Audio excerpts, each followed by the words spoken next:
Welcome to the Maximum Edge Sports Wagering Show. My name is John Santucci. Call me Tooch. I got Anthony in the sidecar and super special guest Chris Wassel. Anthony, thanks again for joining us too and hopping in the sidecar with Chris and I. And Chris, can you tell us a little bit about yourself? Tell the Maximum Edge Sports Wagering audience. Okay, for those that don't know, I am Chris Wassel DFS on Twitter. I may go by a few other alter egos along the way too. There's this little ninja guy that comes along. You don't want to see him.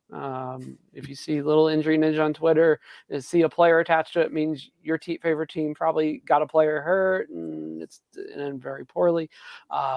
Basically, I do not just hockey anymore, because that was my original calling card many moons ago, because people don't believe you're 46 anymore. It's like the new 20 something. I wish I was 46. Again. Shoot, I'll take 40 at this point. About plus 100 on that one.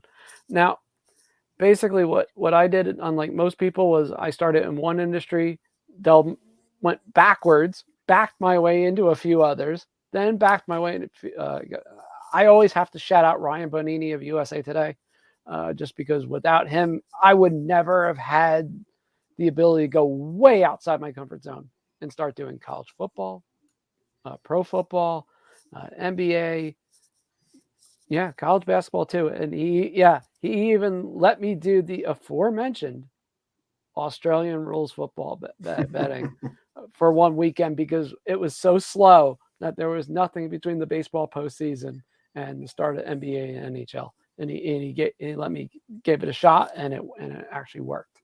So,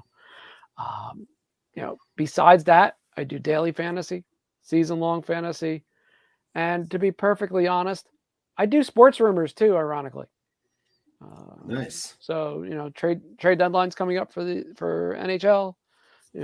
Any trade deadlines sometimes that come up for baseball and a few other sports, we tinker in as well. So it's sort of like one trade became a jack of a whole bunch of stinking trades, and maybe something about food, but we'll get into that later. Well, thanks for joining us. As far as sports wagering, what are some of your favorite sports to wager on? All right, everybody knows that I love the wager on hockey. I am the biggest hockey junkie. And look, they had the TV, the one monitor, the other, the phone is ready to go. But for me, honestly, and usually where I wind up making the most money is in the playoffs. I know people say, no, there's more things can go wrong. There's less games. No, for some reason, and some people are just wired that way, where they're more focused on a smaller slate of games or activity. And in my case, especially with the NFL, I've noticed that even with the NASCAR chase, I seem to do better as the season goes on. Obviously, there's people out there that just look. John Hyslop, God rest his soul. Sometimes there's some of the crazy prop bets, the 100% for sure it's never going to fail play that he has almost every day for Odds Checker. Just people like that are a rare breed in this world, and I'm not one of them. I'll be the first one to admit it. But what I usually provide with people is the ability to teach, empower, and to be able to make their own bets, and to be able to say, hey, I bet this much on X opponent and it hit. Awesome. Okay, what if the second one doesn't work? Okay, well, this is why it might have happened. Not just, oh, well, you made a pick, it went wrong. Oh, it's your fault. Oh, that's that and everything else. No, that's not what I've been about, and it never will be. So we try to always educate a little bit, and then, yes, of course, be as degenerate as is humanly possible. Well, Anthony's been red hot with hockey overs. So would you say scoring's been up this season for NHL and over in general? A lot of pick your spot type of points. So Anthony's absolutely right. I mean, look, take the Devils in the first period over and just walk away. Like, you just literally just sit there and go, yep. we had this 2 years ago with Chicago. It was the same thing. I think at one point they hit 25 out of 27. Wow. In the first period. Now think about that. A whole game is one thing. But the first period, a lot of things can go just haywire. And yet, like clockwork, boom. And it's like that way with shot props now. It's like the new Wild West. People will just sit there. It's like, oh, over 2.5 shots tonight. Boom. Okay, no problem. And you'll watch people. They'll come out and be like, oh, I hit like 5 out of 6 or 5 out of 7. And you know what? It's absolutely true. Because you can pick your spots a lot easier. And name your sport. We did it with the Olympics until at least the major sites caught on. That was the problem. Like the hockey, the Olympic hockey. You hit the Russia team under. You hit the Russia under. You hit the women's American and Canadian over, and the spread. And it was like money for about 3 or 4 games until they finally caught on. So, it's kind of a cat and mouse race with the first period overs, Anthony. And as long as you can stay ahead of it, you're going to maximize your profit. All right, Anthony, how about some questions for Chris? Yeah, who's your number one team you like to bet on the over in hockey? I know I like mine. I know who I like. New Jersey, huh? It's always Jersey. I mean, Really? I was raised with them. I've covered them now for, almost 20 years on and off. So, that the other one always, and I always like to pick on them at least a little bit of late. Just take any team over of a team that's playing Toronto or Minnesota right now. I mean, Minnesota, I think, has given up 4 or more in about 7 of the last 8 games. Toronto has the worst goaltending save percentage since January 9th in the league. Oh, wow. So they're like I say to people, there are spots to hammer. It's the same with basketball, guys. There's spots to go at, but I agree, and it's something that we'll tie this in from before the show. Money lines are just heartbreaking this year, and I hear it from people that bet. I mean, John Ryan from John Ryan Sports has said the same thing to me. The analytics capper said the same thing to me the other day, Andy. He's like, I've never seen a year with bad beats quite like this in college basketball and pro basketball. I mean, there's been some absolutely ridiculous ones. I think the other day with over the weekend with Tennessee, I had a friend of mine. He turned the TV off. He's like, I got this bagged. He had his money ready to set up what he was going to do with it. And boom. I had to tell him. I felt terrible. I sat there. I was like, John, you lost. And he's like, no. I'm like, no, really. This is not like Baghdad Bob, okay? You really did lose. But Tennessee covered, right? I'm like, no. No. Anything could happen in college. They won by 4. He's like, how'd they only win by 4? They were up by 21 with 8 minutes left. And I'm like,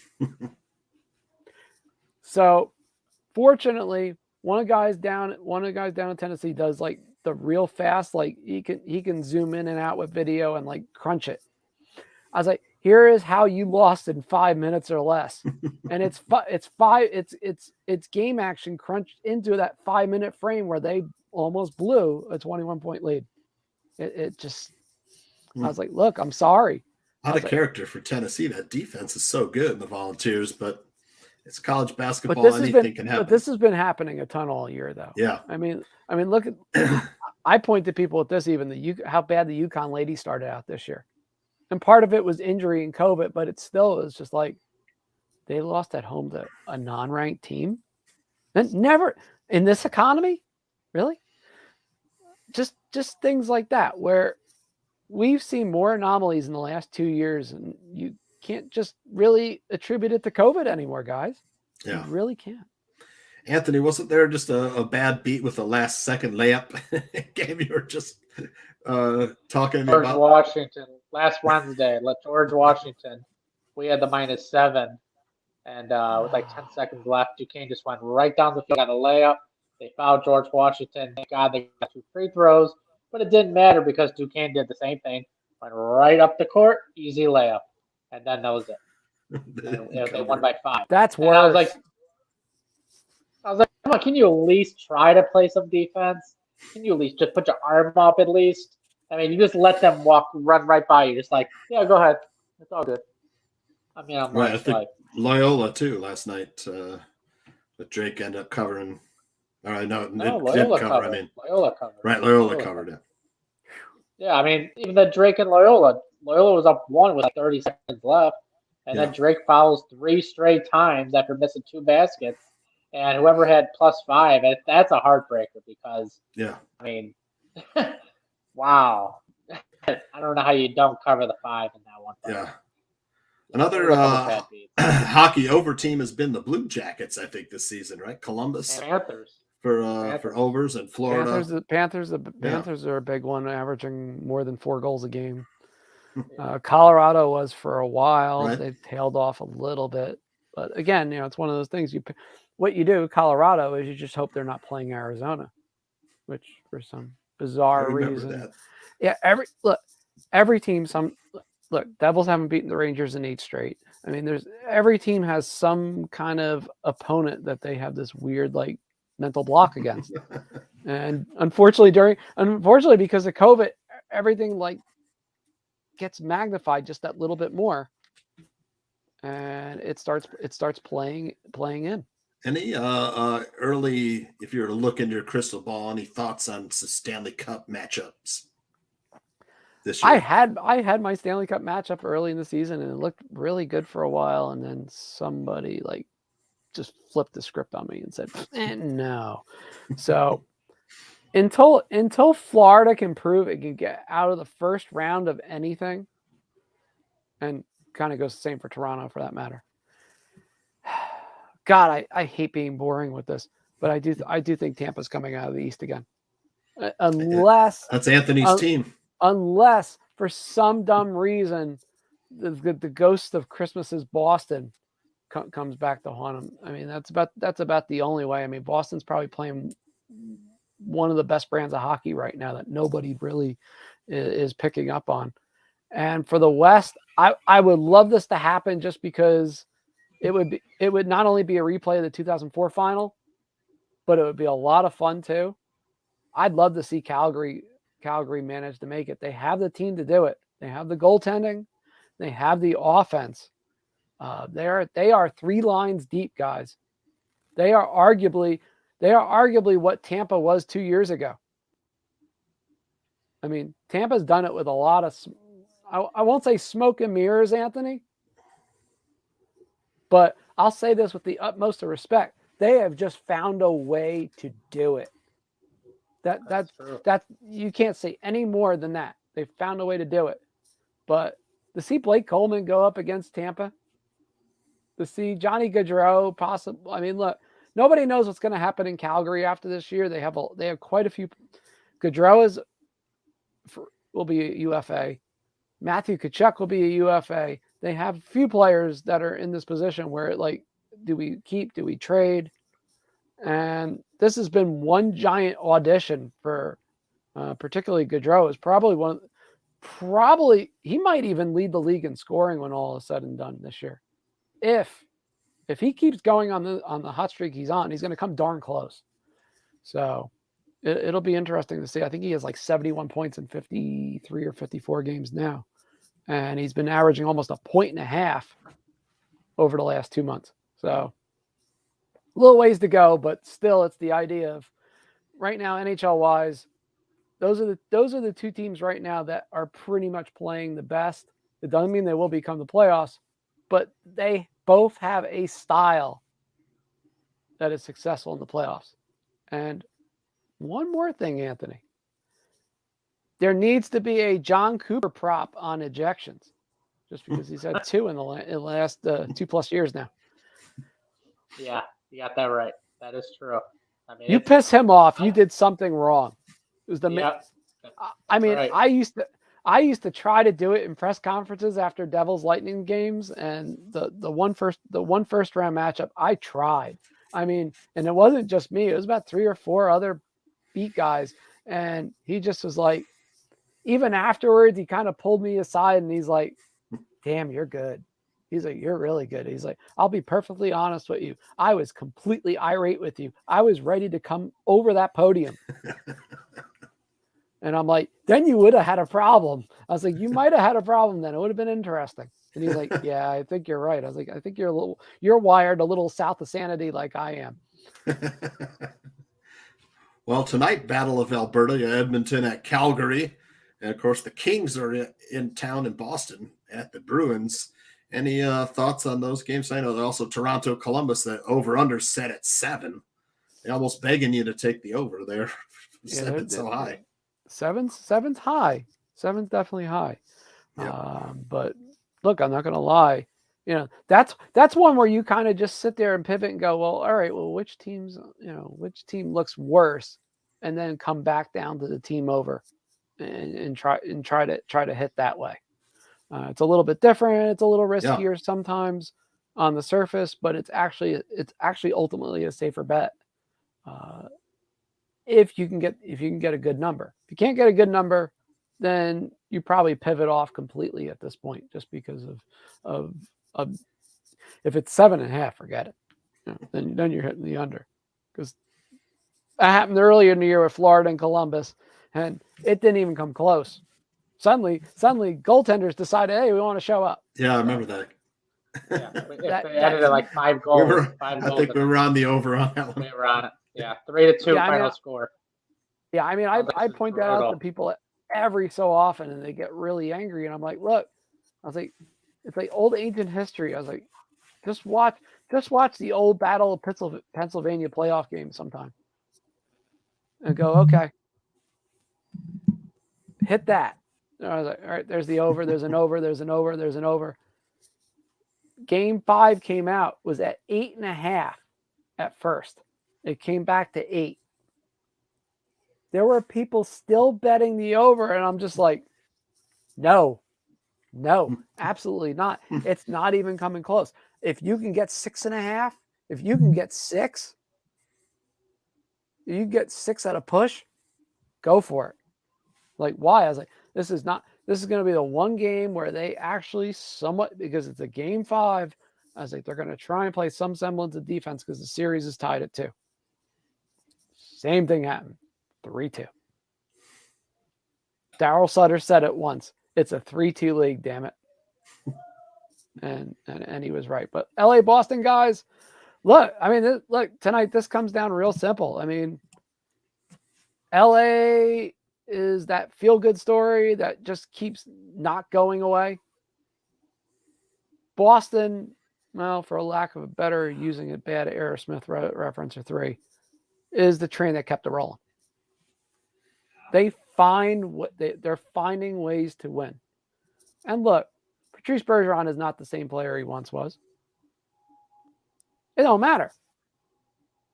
Their first and second line is clicking at a rate right now that it's going to cause LA some problems tonight. And this is where you sit there, you go, okay, I'll run the money line out if it's reasonable enough. Minus 200. Yeah, I thought it would drop a little bit. I was hoping, because I'll be honest with you, and that's one of those games where it's like it can go either way, and you really are hesitant to go with the puck line on a game like that. Yeah. I mean, look, LA could come out and blow you out on the road. I've seen it. I saw what they did to Minnesota last month. That was just brutal. Boston's Boston. And sometimes Boston comes out and they start a little bit slow. Kind of like how Tampa has, on and off past like week or 2. And you don't want to go down 2-0 and have a -1.5 puck line staring you in the face. That's usually game over. So, if you're hedging around that, maybe you swing and you look at what's that team goals over there for Boston? Hey, what's that Brad Marchand shot prop looking like? That David Pasternak anytime goal is looking pretty good right now, because that second line's clicking. I mean, that's a mean line, and as long as Eric Hall plays defense and offense on that line, because he's gonna have to, because Pasternak and Hall couldn't defend a fly. They're there to score. It's that simple. So that's how you kind of have to look at this. You can't just look at the game itself. You really have to go game within a game lately, because that's a trend with sports betting now. I mean, it's that way in every sport. I know people want to sit there and go, no, it is.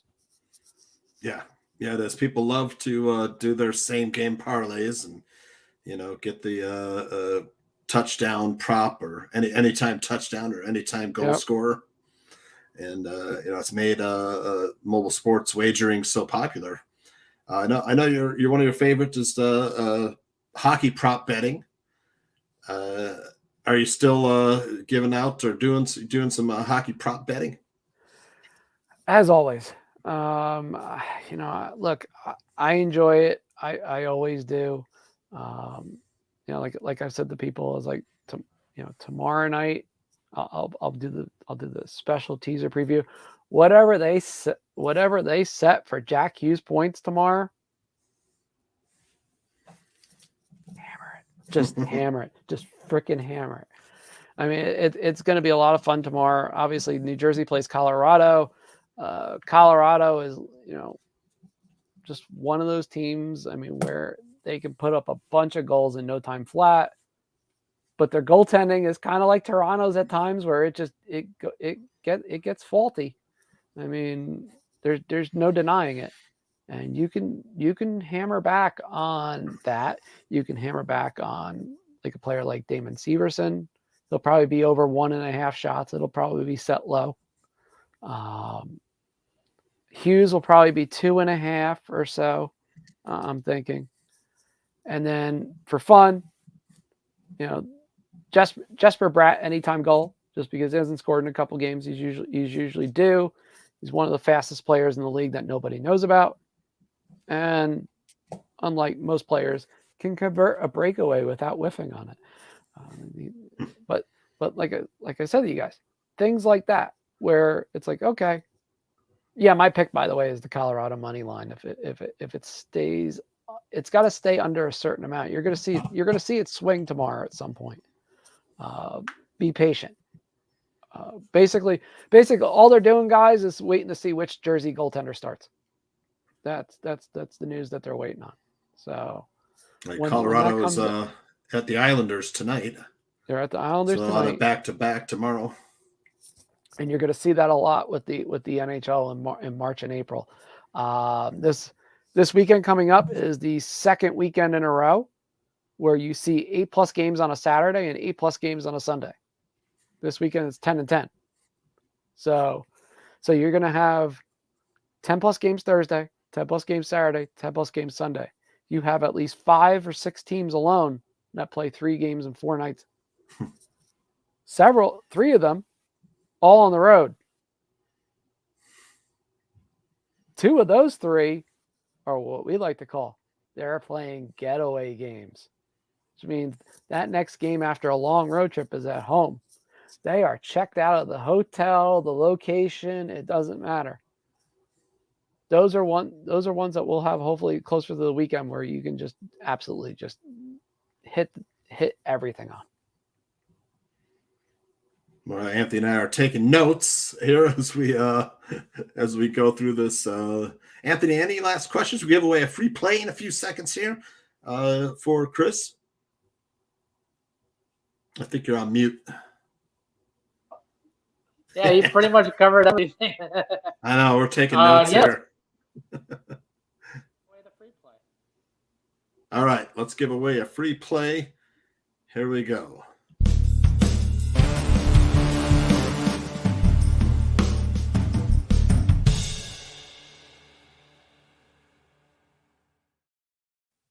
All right, we got a couple NBA free plays, Anthony. We got James Harden from Chris, over 9.5 assists, which has been hitting pretty regularly these past few games. Yeah. Of course. And I also gave away, or I will give away, James Harden over 2.5 3-points made tonight versus the Bulls. I believe who are without Vucevic tonight. So maybe a little softer defense for the Bulls. Not that they play a lot of defense anyways. My hometown Bulls, but two solid props. And of course, you have the Jack Hughes points tomorrow from Chris. Yeah, that sounds good. I already wrote that one down. I'm gonna hammer that one tomorrow. All right. Well, Chris, thank you for joining us. I know we took a lot of your time and went overtime with you today. That's all right. I'm used to it. All right. It's like any NASCAR race. You know, it's going over. Yeah. Maybe when you come back again, we'll talk some NASCAR. Getting into that. No, I don't know. Get into all the crazy sports. Golf, maybe. Golf props are very popular right now. I can't believe what has become popular. I think more than anything, I think that's the biggest thing in the industry now is just you just never know what's going to look. We never had a DFS Millie Maker in golf until this year. Right. You know, the one in NASCAR went completely ham as soon as it came out. You would never expect those two sports to have the kind of following that they've developed within the fantasy sports and then now the sports betting community. I mean, I can sit there and, you know, with the little bit of knowledge I have and sit there and go, okay, these three things will happen on a given Sunday NASCAR race. And boom, 2 out of those 3 will almost hit like clockwork now. And you could never do that before. And it's because of all the technology. We know so much more than we did even 2 years ago. All that damn COVID.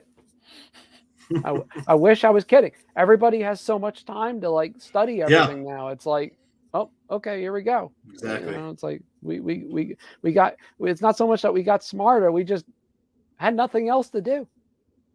Yep. Yeah, so many regular people, including my mom, are playing mobile sports wagering. It's opened it up to the casual sports fan, casual bettor as well. All right, thank you again, Chris, for coming by with us and giving us your time. And we will see you next time, Maximum Edge Sports Wagering. Anthony, thanks again, too. And we'll see you guys later. And I'm the team captain. He's the preview, and I'm the main attraction. Unstoppable.